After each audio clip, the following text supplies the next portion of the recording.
At the moment they found out the amount of my pension, my son and his wife came to my home. "How much do you get per month, Mom?" "We want half."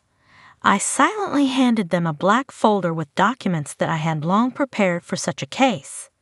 When they opened it and saw what was inside, their faces turned pale. "Greetings, dear listeners.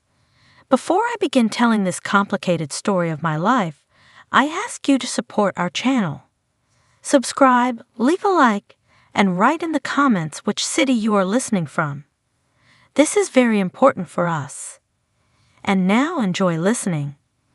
I was peeling apples in my quiet kitchen when I heard the doorbell ring, not soft, not patient, but insistent, the kind of ring that jolts the nerves in your teeth.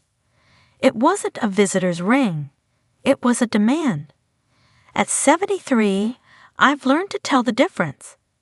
I set the apple down and wiped my hands on the dish towel, feeling the faint ache in my knuckles from weather and age.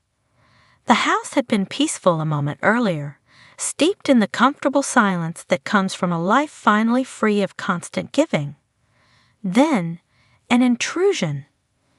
When I opened the door, my son Mark and his wife Jenny stood with identical stiff smiles, as if painted on their faces seconds before they knocked. Their eyes told the truth, calculating, restless, hungry for something they had convinced themselves belonged to them. I didn't need a calendar to know why they'd come. I had expected this moment for years, felt it creeping closer with every strained holiday dinner, every comment about planning for the future, every time Jenny used the phrase financial stability like a knife she could slide between my ribs whenever she pleased. "Mom," Mark said, stepping inside before I even moved aside, "we need to talk." That tone, a sharp command wrapped in a polite word, I knew it well. I had heard it for the first time when he was 12, arms crossed, chin raised, announcing that chores weren't his responsibility, that other boys didn't have to do them, that somehow he deserved more. It wasn't childhood rebellion, it was entitlement, pure and simple, the soft beginning of the hardness that grew with him like a second spine. Nothing I did ever softened it. They sat without being asked, settling into my living room as though they were visiting a bank to negotiate a withdrawal. Jenny crossed her legs, the heel of her boot tapping the carpet impatiently. That tiny rhythm, clicking like a pendulum marking the countdown to their demand, irritated me more than the words that came next.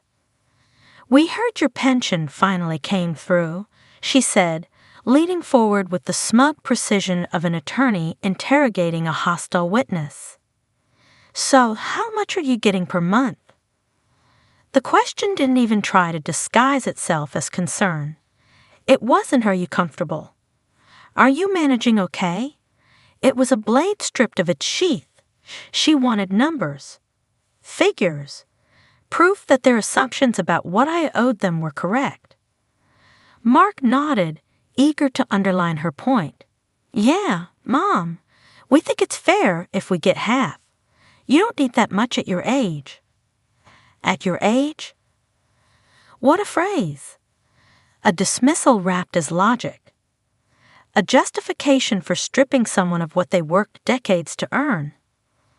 The apple peeler slipped from my fingers and landed on the counter with a metallic clatter. Not because their words shocked me. I had long ago learned to stop expecting empathy from people who cannot see past their own reflection, but because the anger that rose inside me wasn't sudden.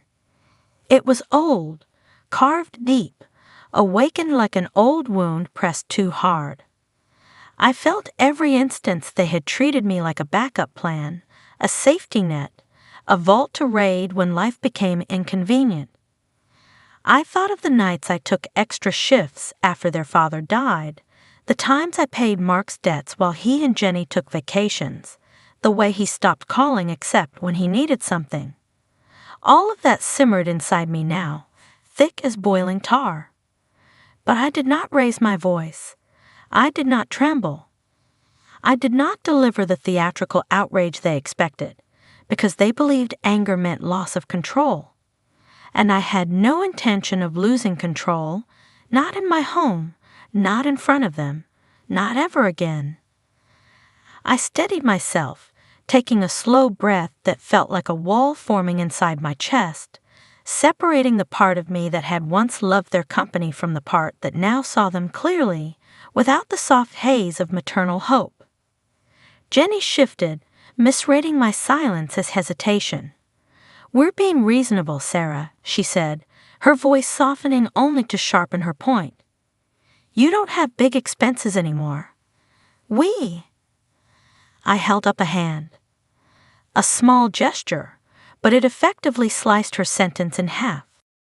Something in the air changed then. They sensed it, though they didn't understand it yet. They expected compliance. They expected me to reach for my checkbook, or justify my finances, or plead that what they were asking was too much. They expected me to remain the soft, self-sacrificing version of myself they had always depended on. Instead, I walked across the room with slow, steady steps.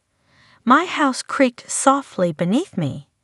The house I had kept, maintained, protected with every spare dollar I had. I approached the bookshelf near the window where the afternoon light slanted through the curtains. Dust motes floated in the air, peaceful, untouched by the ugliness brewing behind me. There, on the third shelf, sat the black folder. A quiet object. Unassuming. But it had weight, real and symbolic. I had prepared it over 3 long years. Not because I wished for this confrontation, but because I knew, deep in the tired marrow of my bones, that one day they would come for what they believed was theirs. I took the folder in my hands, feeling the textured cover beneath my fingers, and turned back toward the living room. They watched me closely now, their confidence flickering like a candle's flame caught in a draft. I did not speak. Not yet. I simply walked toward them, each step measured, deliberate, carrying not just the folder, but every truth they were about to face. And as I approached, I felt the anger inside me coalesce into something sharper, clearer, colder. Not rage. Resolve. When I sat back down, folder in hand, Mark let out a laugh. Short, confident, greedy, the kind of laugh men give when they think the game is already won. He lifted his chin as if I had just handed him a golden envelope instead of a simple black folder. "Look, Mom," he said, spreading his hands in that exaggerated, self-assured way he has, "we're just trying to plan ahead. We're starting a family. We need security. We need security." The phrase echoed inside me like the dull thud of a distant hammer.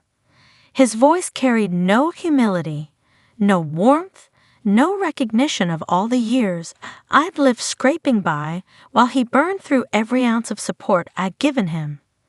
He said it as if his needs automatically outranked mine, as if I had reached an age where survival should be optional for me but essential for them.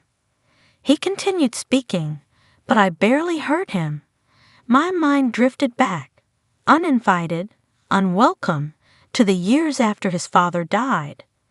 Mark was only 8 when I became both parents overnight. I remember sitting at the kitchen table long after he and his sister were asleep, staring at bills spread across the surface like a battlefield I didn't know how to win. I had no security. I had 2 children, a mortgage, a salary that stretched like thin fabric over a large table, ready to tear any stress.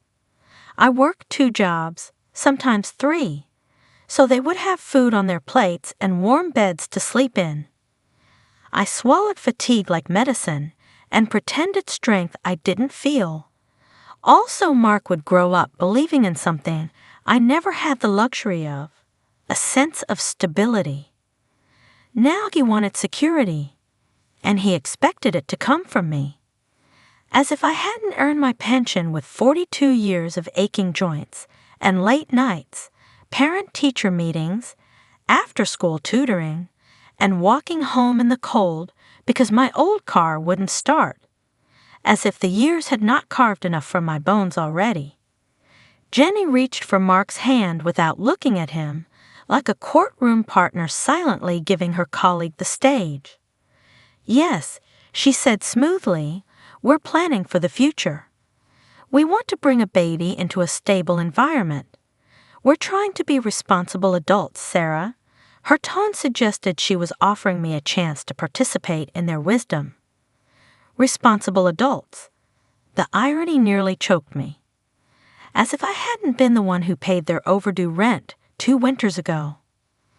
As if I hadn't covered Mark's credit card debt after he and Jenny took a trip to Miami to decompress.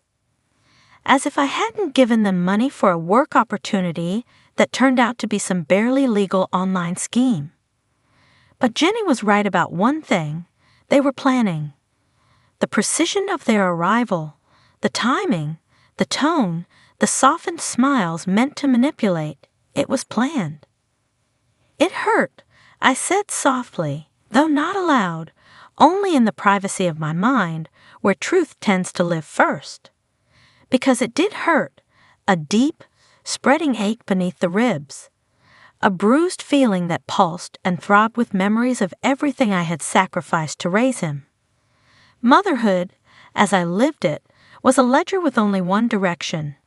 Give, give, give. The return column had been empty for a long time, and I had made my peace with that.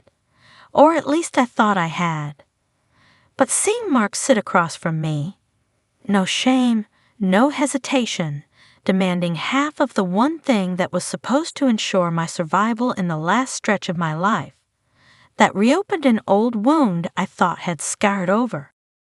"When," I asked quietly, steadying my voice so it wouldn't betray the tremor of betrayal underneath, "did you start thinking you deserved half of my pension?" My son hesitated for a split second. A flicker of discomfort passed across his face, but it vanished quickly, buried, smothered, replaced by the false confidence Jenny fed him like sugar. She answered before he could breathe in. "Honestly? Ever since we realized how much you must be getting, it's only fair. You don't have major expenses anymore."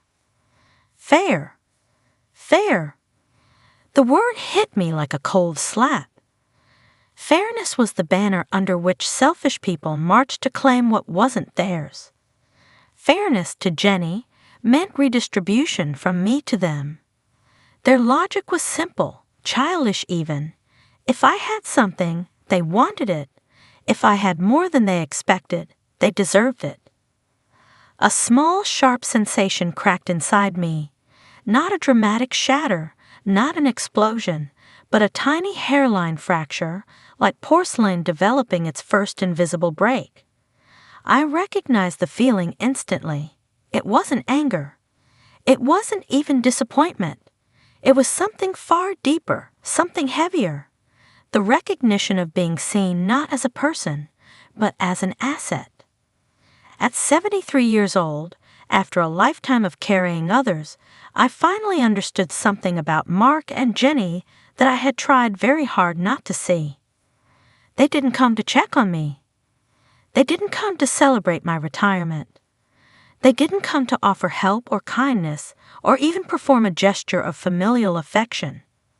They came to claim me, to examine what I had, to measure it, to divide it, to take their portion.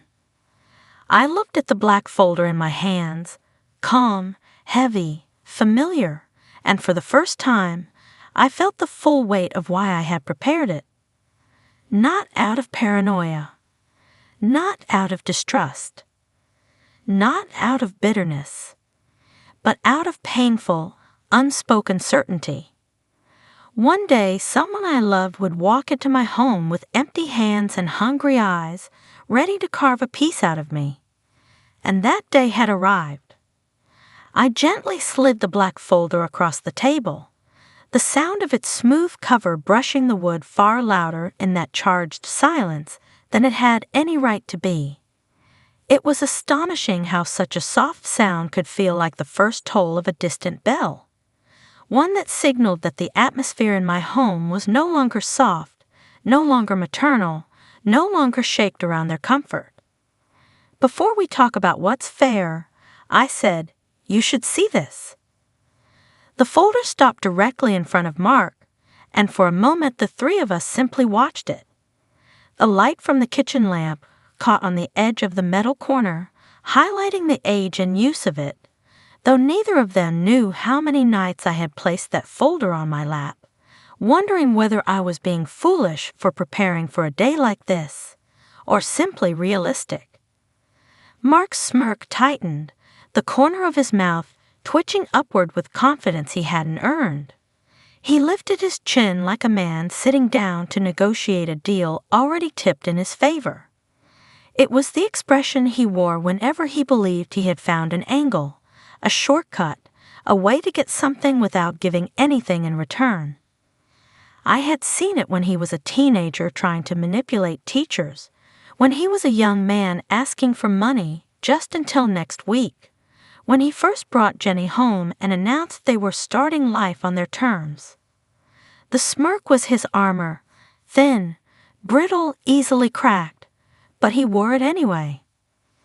Jenny reached for the folder before he did, fingers sharp and precise, fast as a hawk diving for prey. Her nails were perfectly manicured, glossy, immaculate, expensive. I recognized the kind of expense that comes from prioritizing appearance over substance. I had lived long enough to see that pattern in many people. She didn't even look at me as she touched the folder. Her attention was wholly on the object, the way some people look at something they intend to own, dismantle, or benefit from.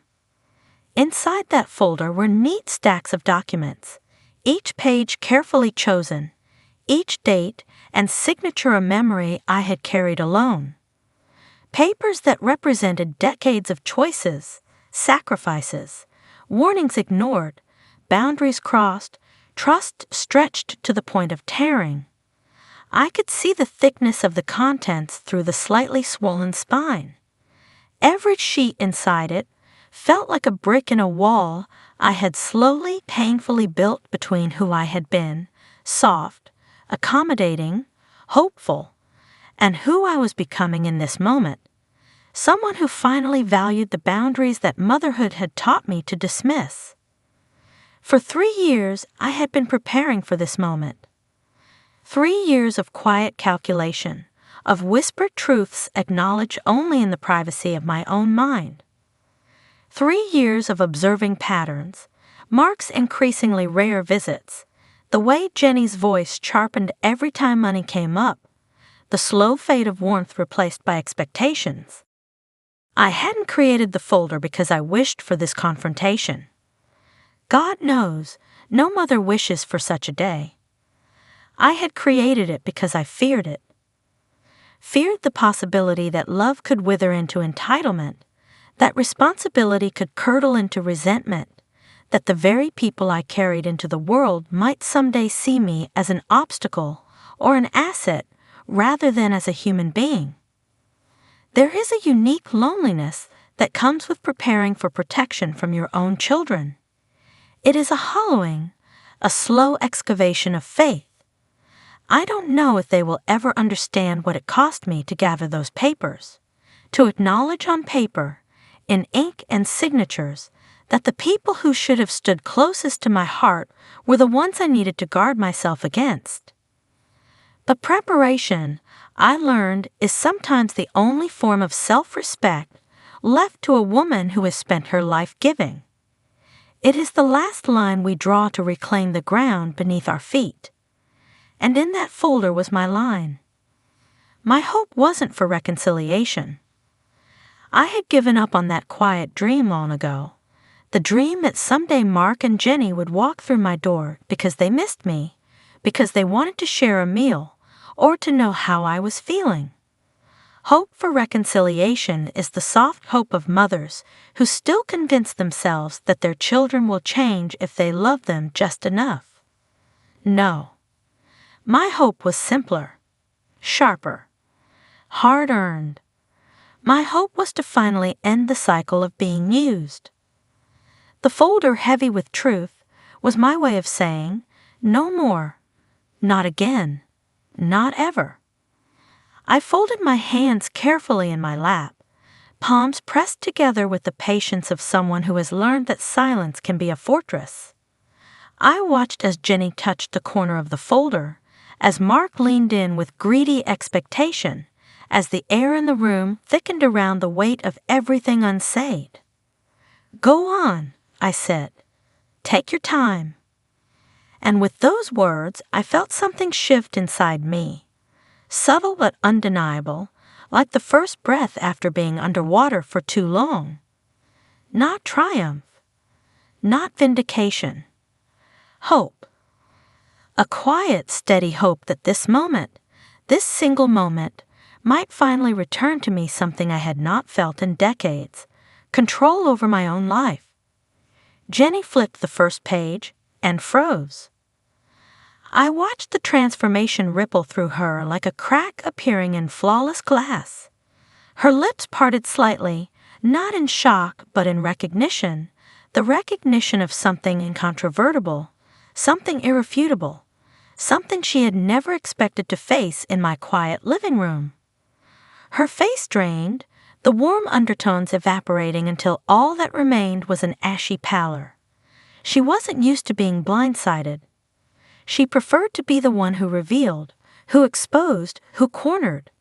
Yet here she was, cornered by ink, dates, and signatures.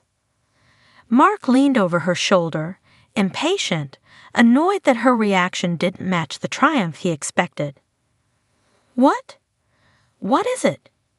he asked, the irritation in his voice betraying his eagerness to get to the wealth he believed he was about to inherit while I was still alive. Then he saw the page. I could pinpoint the exact second understanding dawned. His brows knit together first, then pulled apart, then drew low again as though his mind couldn't decide which emotion to register. His jaw sagged, a soft, pathetic sound escaping him, a stunned exhale that made him look far younger than his 38 years, but not in an endearing way. More in the way of a boy caught red-handed breaking something he claimed he never touched. The documents detailed every dollar I had given Mark over the last 23 years, every cent, every bailout, every lifeline he had grabbed with both hands and never once looked back to see what it cost me. There they were, in cold, clinical typeface. Car payments, rent bailouts, credit card debts, emergency loans, money to repair a roof he never repaired, money to start a business that never existed. Total amount, $212,800. It sat on the page with the heaviness of a headstone. Jenny's breath hitched. She blinked as though trying to wash the numbers away with sheer disbelief. Mark, on the other hand, swallowed, his Adam's apple bobbing like it was fighting to stay afloat in the rising tide of his shame. Next came the document he had forgotten existed, his drunken signature agreeing that any future support would be considered a loan. He had scribbled that signature across my dining table 11 years ago, slurring that he would pay back every penny, Mom, I swear. That moment had carved itself into my heart, less as a promise and more as a warning, and I had kept the proof. He stared at it now as though it were an invention of mine, something I had conjured to wound him. This isn't real," he whispered, voice thin as worn thread. "Oh, it is," I said softly. I didn't raise my voice. I didn't gloat. Triumph doesn't need volume. It only needs truth. And there's more. Jenny turned to the next section with stiff fingers, as though touching the pages burned her. The paper ruffled sharply, a sound like slicing cloth. I saw her eyes dart across the letterhead first, the attorney's name printed boldly, unmistakably official. She read faster now, desperate to keep ahead of the anxiety rising in her throat. It was the letter explaining that, legally, I had no obligation to give Mark anything, ever. That parents are not financial institutions. That adult children have no inherent claim to a parent's pension, property, or income. That I had, for decades, extended support out of choice rather than duty. And most importantly, that under state law, I was permitted to pursue repayment if I ever chose to. Jenny's face tightened, a small muscle twitching near her jaw. She swallowed hard. Mark's face went the color of wet paper, the kind that tears the moment it's touched. His mouth hung open, the beginnings of protests dying unsayed as his eyes darted back and forth across the lines, searching desperately for loopholes. His breathing turned shallow, ragged little bursts of air, each one edged with panic. I sat still, silent, steady. Not out of cruelty, but because this moment wasn't about punishment. This moment was about clarity. For years, I had been made to feel that boundaries were unkind, that saying no was selfish, that keeping records meant I didn't trust my own family. But as I watched their faces warping under the weight of their own history laid bare in front of them, I felt something rise inside me that I had not felt in decades. Triumph, not loud, not gloating, but deeply rooted in justice. This wasn't revenge. This was truth unmasked. Jenny hesitated before turning the next page, as though the act itself might trigger something irreversible. Her fingers trembled, only slightly, but enough that I noticed. Even Mark noticed. His eyes flicked to her hand, then away. She reached the final divider, a thick black page separating the documents from the envelope tucked at the very end. The envelope rested there like a sealed verdict, untouched, pristine, waiting. Jenny lifted the black divider with the care one might give a fragile antique. Her breath hitched again. And there it was, the final envelope. I watched their eyes lock onto it, fear and suspicion slowly eclipsing their earlier confidence. They didn't touch it. Not yet. But the air in the room thickened around it, heavy, dense, electric, and I felt the first true bloom of triumph unfurl quietly, powerfully, inside my chest.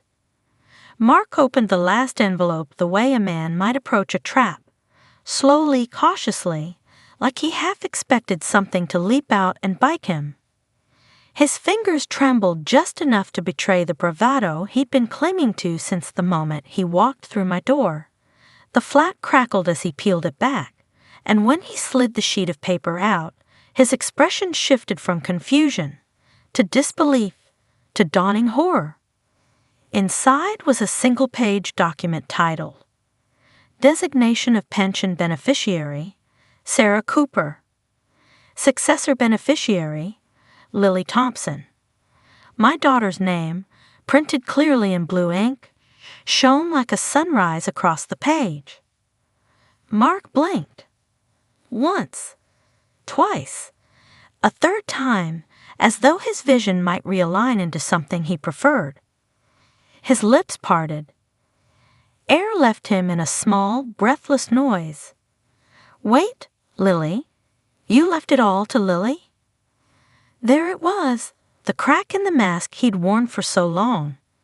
Not sadness, not hurt. Entitlement, gasping for oxygen. Yes, I said, my voice calm, almost gentle. Because Lily visits me. Calls me. Helps me. Doesn't demand money like it's a birthright. The words weren't meant to stab. They were meant to define.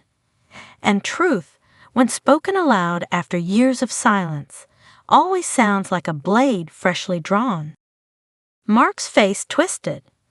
A strange mixture of outrage and panic flickered through him. "But I'm your son," he snapped. His voice cracked at the end, like it couldn't withstand the weight of its own argument. I felt a slow, steady breath move through my chest. It grounded me. That breath was stronger, fuller, more freeing than any I'd taken in decades. "And I said, am your mother, not your bank account." The silence that followed was thick. So thick it felt like the walls absorbed it, like even the air refused to move. Mark's eyes darted across my face, as if searching for softness, a door he could still push open, a weakness he could still exploit. But there was none, not anymore. He inhaled sharply, preparing for another argument, but before he could speak, Jenny grabbed his arm. Her fingers dug into his sleeve with urgency, not affection. "Mark, let's go." Her voice was tight, clipped, the voice of a woman who sees the ground beneath her shifting and wants out before the collapse. But he didn't move.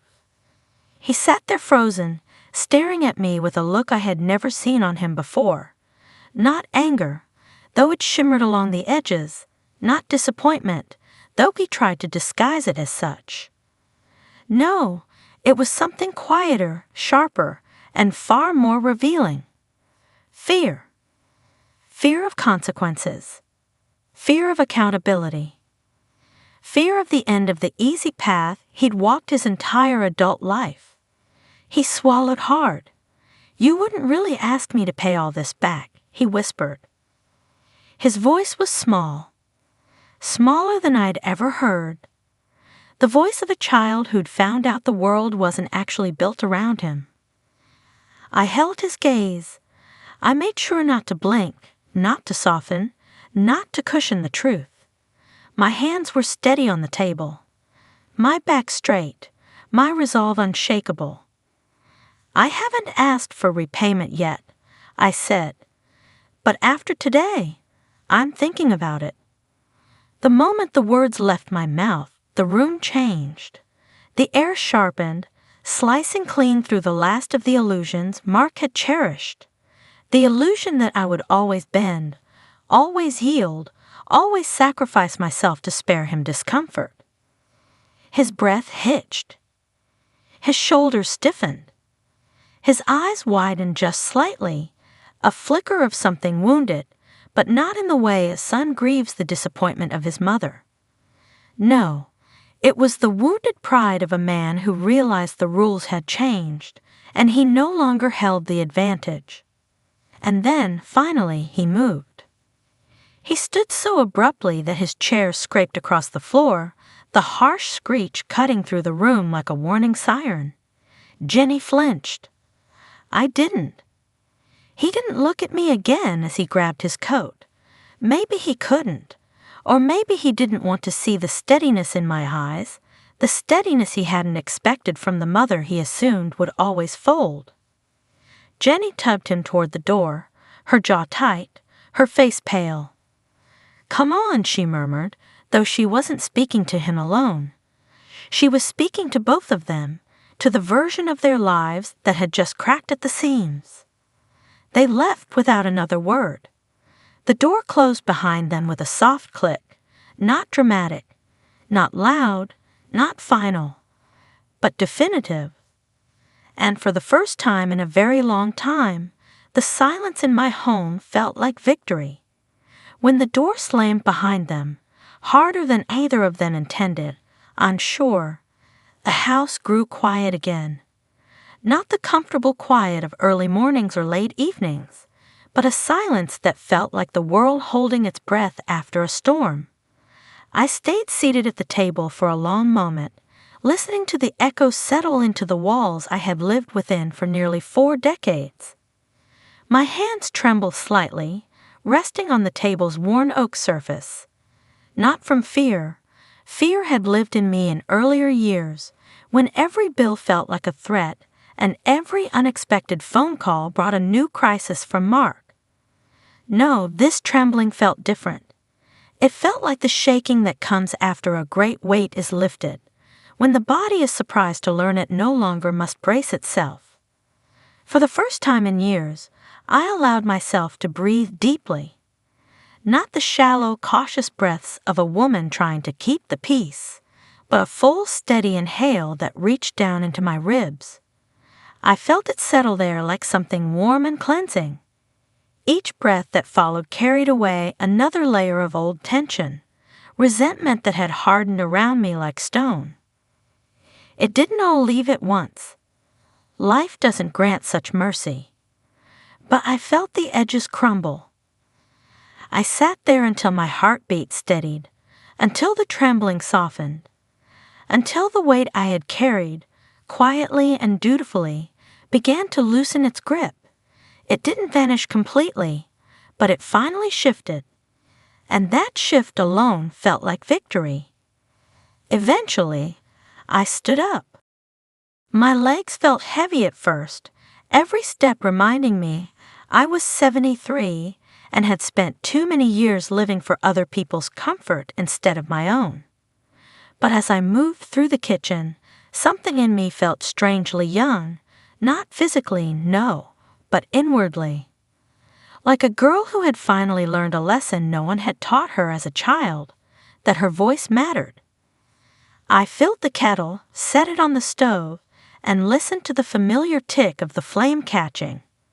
The sound soothed me, grounding me back into the small rituals that had always been mine, long before I let anyone make me doubt their worth. When the kettle whistled, I poured the hot water over a tea bag in my favorite mug, the one Lily painted when she was 9, covered in shaky blue flowers and wobbly hearts. The paint was chipped around the rim, but I loved it more for that. Imperfect things that still endured always meant more to me than anything new. I carried the mug to the window and stood there, looking out into the backyard. The afternoon sun had shifted, casting long shadows across the grass. A few leaves drifted down from the maple tree like they were practicing letting go before the real autumn winds came. I sipped my tea. It tasted sweeter than usual. Or maybe I just understood its sweetness more clearly now. The house felt lighter, as if it too had been waiting for this moment, for this line to finally be drawn. The air wasn't thick with dread anymore. It felt open, clean. I felt, strange as it was to admit, proud of myself. Not for the documents, not for the preparation, not for the confrontation. Those were acts of necessity, survival, practicality. I had always been good at those things, even when no one noticed. I was proud because, for the first time in a very long time, I had chosen myself. I didn't yell. I didn't plead. I didn't explain the way I had dozens of times before, hoping to be understood, hoping he would someday see me, not as a wallet, not as a backup plan, but as a mother who had tried. What I did instead was simple. I told the truth. Calmly, steadily, without apology. And the truth, finally, defended me. I looked at the black folder sitting on the dining table. From where I stood, it looked small, almost unremarkable. But it wasn't. It had been my shield long before I ever placed it in front of Mark. I had built it page by page, not out of spite, but out of necessity. Every document was a quiet acknowledgement that people, even our own children, can choose to hurt us, and we must be prepared to protect ourselves when kindness is mistaken for weakness. But now, the folder meant something else, something I didn't expect. It was no longer just a shield. It had become a reminder that I had survived things far heavier than disappointment, a reminder that I had raised 2 children alone after losing my husband too soon, A reminder that I had worked late nights and early mornings so my children could eat, study, grow. A reminder that I had endured heartbreak, loss, exhaustion, and still kept going. A reminder that I could survive this too. I placed my hand on the window pane, feeling the faint warmth of the afternoon sun on the other side. My reflection stared back at me, not a frail old woman, not a burden, not someone waiting to be taken advantage of. I saw a woman who had held worlds together. A woman who finally set one down. A woman who, at last, felt something she hadn't felt in decades: strength. And for the first time in years, I let myself feel hopeful. 2 days later, just as the morning sun began to warm the kitchen tiles beneath my feet, I heard a quiet knock at the door. Not a demand, not an intrusion, just a knock. Soft, respectful, familiar. When I opened the door, Lily was standing there with a small bag of pastries and a look of concern that didn't try to hide itself.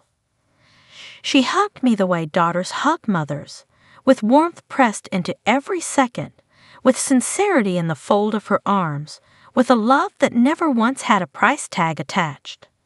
A love that didn't measure itself against what I could provide, but simply existed. I heard what Mark did, she said gently once we stepped inside. "Are you okay?" Her voice wasn't probing. She wasn't looking for scandal or fuel to feed anger. She was checking on me the way people check on those they truly care about, softly, with room for honesty. "Yes," I said. And for the first time in a very long time, I meant it. We sat at the table, the same table where the confrontation had happened, but the room felt different now. The tension that once clung to the walls had dissolved, leaving behind a stillness that felt clean, almost sacred. I poured tea into the mismatched mugs we'd used for years, hers the yellow one with a chipped handle, mine the blue one she painted as a child.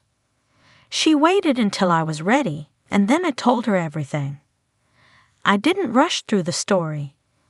I didn't polish the rough parts or soften the edges.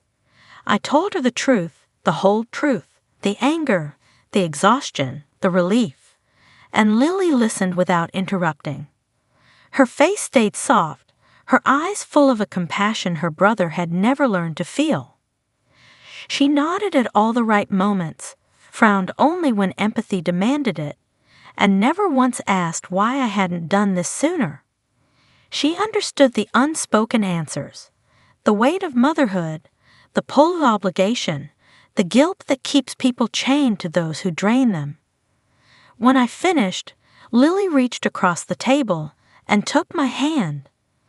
Her fingers were warm, firm, steady. "Mom," she said, "you don't owe anyone anything anymore. You've done enough.